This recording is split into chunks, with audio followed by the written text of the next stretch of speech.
Optimus Prime versus Thor is one of the few debates I actually do genuinely love when it comes to it. Far more than Optimus versus Superman, in all honesty. Now, the last time I did something close to this, I had did the Autobots from the Bayverse versus the MCU Avengers, and I said if it came down to Optimus versus Thor only, Bayverse versus MCU, by the way, again, yeah, I would still give it to Optimus. But today we have an Optimus Prime variant that really doesn't get a lot of attention, and that would be Star Convoy Optimus Prime here. And he's going against the current rendition of Thor, the Cosmic King Thor. Now, I understand that there's a lot of things with this Thor going on. And, well, we'll be using the information that I've been managed to get so far. And I understand that he does have the embodiment of the wheel, but we are definitely going to have to see a bit more of that before we get a good estimation here. But without further ado, let's actually begin here. And starting off with Star Convoy Optimus Prime. Now, this is pretty simple. Outer, okay? We're going to get right down to it, give the reasons why, and let's talk about it. But let's talk about something simple. This is a G1 Optimus amped up, okay? Amped up and upgraded heavily, okay? So, with that being said here, we could actually use some of base G1 Optimus's feats here from either the Marvel Comics or even the G1 show here. And, well, it's pretty simple. He gets the Altiversal pretty easily. You see, this Optimus, and thanks to Prime 1 who actually provided this scaling in my Discord, so shout out to him and please go check out his channel. Yeah, like I was saying earlier, G1 or Marvel Optimus here has been able to one-shot entities like the Deathbringer, who had the power of the Matrix of Leadership.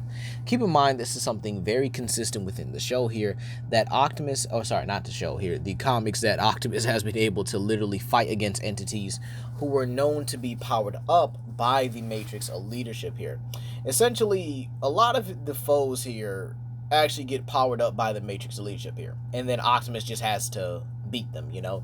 So, with that being said here, we can easily scale the Matrix to the sheer fact that it has been known to be able to be a multiversal singularity, meaning that it is a multiversal constant throughout all of the Transformers Omniverse here, and we could even use feats for that, considering the sheer fact that Star Convoy Optimus is a much stronger Optimus above a large majority of them as well.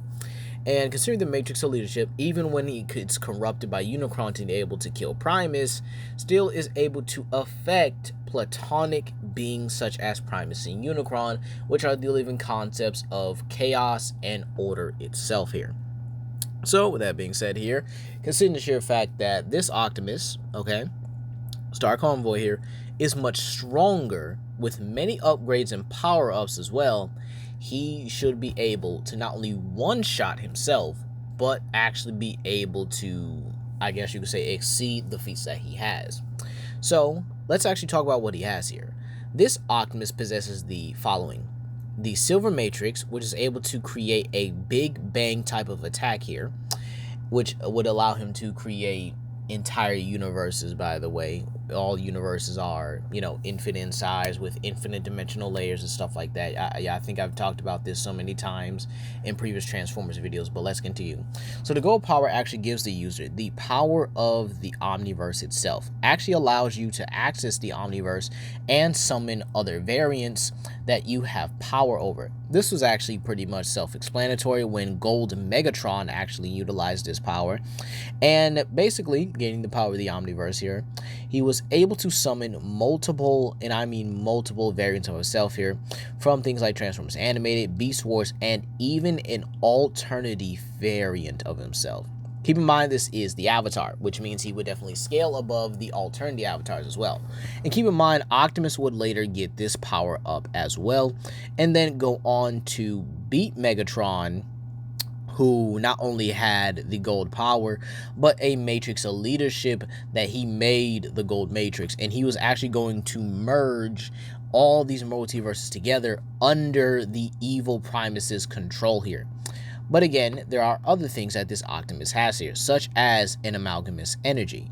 Now, Amalgamous Energy allows beings to basically rival that of the avatars of Primus and Unicron, respectively here.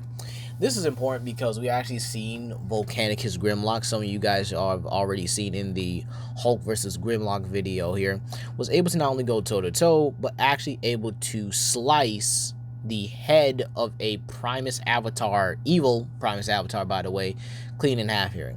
And Optimus got his amalgamous energy from an avatar of Primus himself here, who you pretty much just gave it to him, right?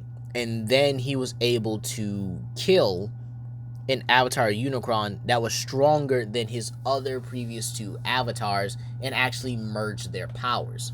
So, with that being said here, this Optimus is absolutely ridiculous here. Because, I mean, he straight up one-shotted an avatar of Unicron.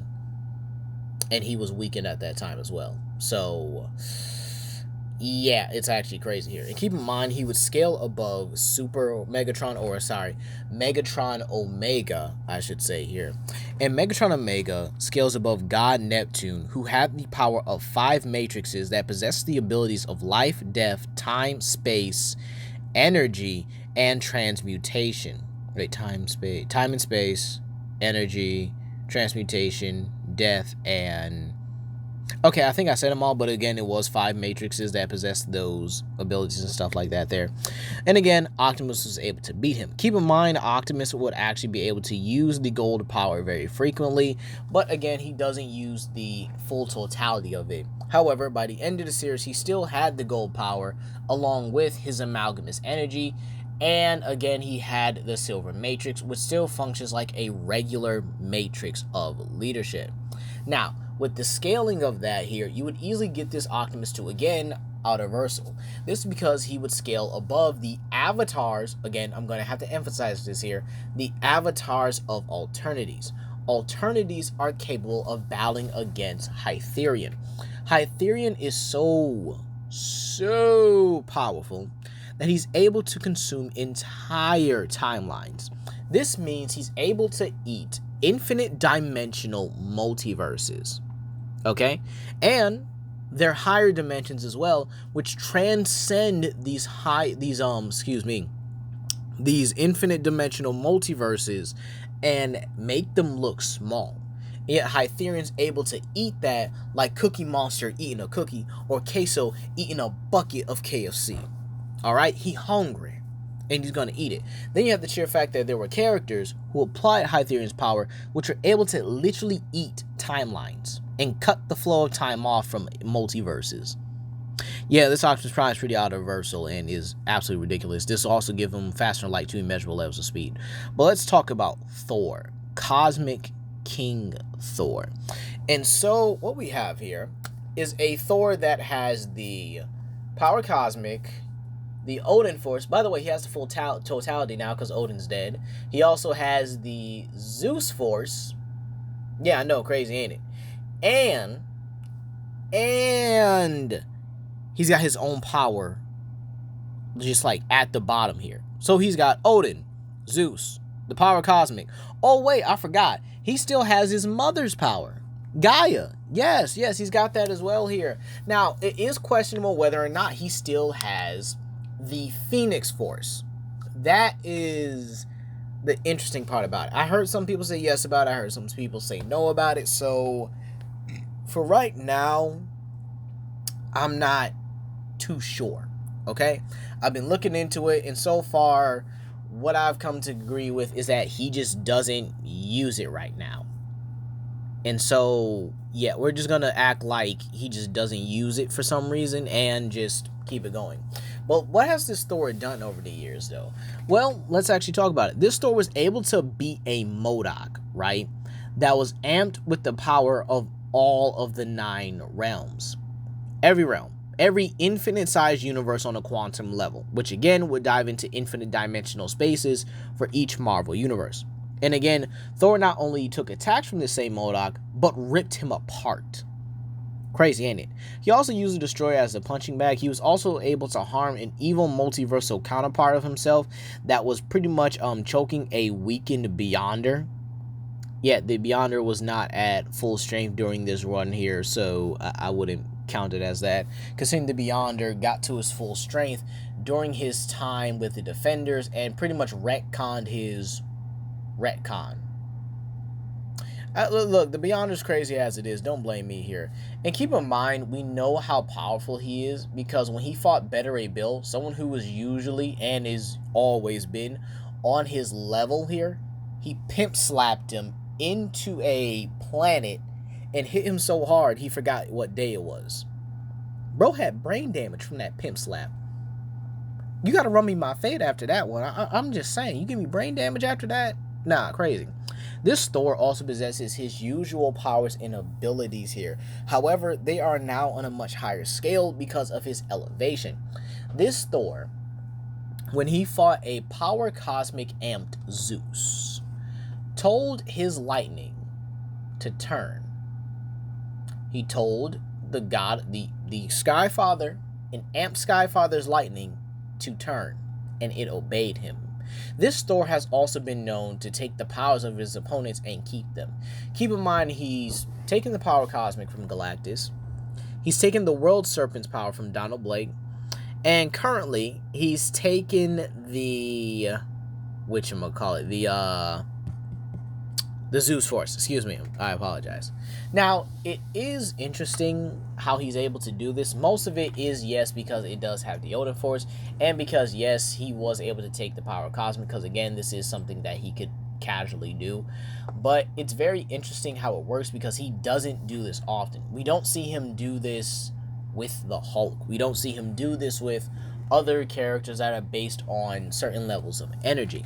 And it's very possible that most characters he just can't take powers from.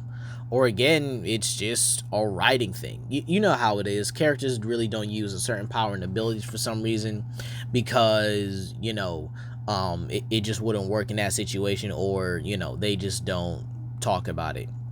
It is what it is here. But his power has come a long way. Like, this dude was making lightning dog constructs, right, that attacked Corvus Glaive and ripped him limb from limb. Like they ripped him apart so bad that his soul left his body. It's crazy, ain't it? And his lightning, dear God, his lightning is on a whole nother level here. The sheer fact that not only is Thor able to tear holes through dimensions with that thing, but he was able to burst through Yggdrasil and was actually able to harm the Needhog, someone who tends to the roots, tends to Yggdrasil itself, and was able to one-shot a null amped Fin Fang Foom, which was beating the mess out of Better Ray Bill. Now, again, Better Ray Bill was written poorly during this run, and again, I don't think that is fair to my boy. But again, it is what it is. I gotta have that feat in there. That's just how it is, in all honesty. So, with that being said here, yeah, I think that really does cover it for Thor here. He has pretty much all his powers and abilities on a whole nother level here. With Zeus's powers here, he obviously has a much higher level of lightning manipulation. There's no doubt about that. However, he's been able to use, again, multi-directional lightning attacks or multi-area, attacks here. He's been able to actually create giant constructs of himself here. So basically, he gets a Susanoo, like everybody else here. Now, with the Odin Force, it is pretty interesting here. He should have all the abilities Odin has, but we don't see him use this too often here. He does have dimensional manipulation where he is able to tear holes through dimensions, but again, that is something he's always been able to do.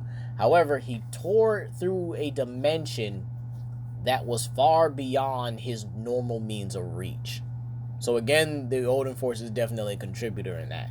He still possesses things like the God Blast, the antimatter, or the anti-magic manipulation or whatever, which he used against a flood of barbarians and stuff there. Or I think it was called the Anti-Force, excuse me. So, yeah, he also has a limited amount of magic capabilities as well, but he's still learning how to use it. So far, we actually just have it. Yeah, let's just dive into it here. Who wins, Star Convoy or the Cosmic King? Well, believe it or not, I actually don't know for this one. I really don't. You see, these two here are some of the most even versions of this battle here. If it was base IDW Optimus versus Thor, yeah, okay, I would probably swing towards Optimus. Yeah, I mean, it's still Thor at the end of the day. It's still going to be a high difficulty battle. But again, Optimus just has things that favor him. I could probably argue that Optimus could probably crack Thor's hammer because he is able to crack Unutrium. Now you might say, well, Legendary, can't Thor just take Optimus Prime's power away? And I'll have to say this. Can Thor actually take away a sentient power? Because again, this is something I would have to say far beyond his normal means of reach. He's taking powers from beings that he has surpassed. And again, Primus is someone who gives his power willingly. You cannot take it away, unless he deems it to be taken away. He gave his power to Grimlock one time and took it back. He gave his power to Optimus in other instances and took it back. He can even take away the Matrix of Leadership, which is his own power as well here. Thor is taking power from beings that he is capable of actually overpowering quite casually. He didn't think much of Zeus. He really didn't. He thought it was just a casual joke to him, which again says a lot. But with all that versatility he has, and again, the same thing, all the versatility Optimus has here, they cancel each other out. So this brings us to another thing. Base Thor versus, well, a base Optimus Prime, or base G1 Optimus Prime here. And again, like I said earlier, they both have outerversal feats, fighting against outerversal entities. And in all honesty, I think that this one would actually be a draw, in all honesty here. Now, if I had to say, would I give it to? I would probably say, and I would probably likely have to give it to Star Convoy Optimus here, because he can use the same gold power abilities as Gold Megatron. He could call other versions of himself, or just summon versions of himself here, to overwhelm and eventually just beat Thor like that. Kind of like Naruto with the Shadow Clone Jutsu, except each clone is a powerful variant that's able to match you. So in all honesty, yeah, I could probably see Star Convoy winning based off that here, but I still think this is a high, if not extreme, difficulty battle for either side, and in all honesty, could be a stalemate if they really do play their cards right here. But in all honesty, that's going to be all today, you guys. Please comment down below, like and subscribe and share with your friends. This is Legendary Grimlock, and I'll see you guys later. Peace.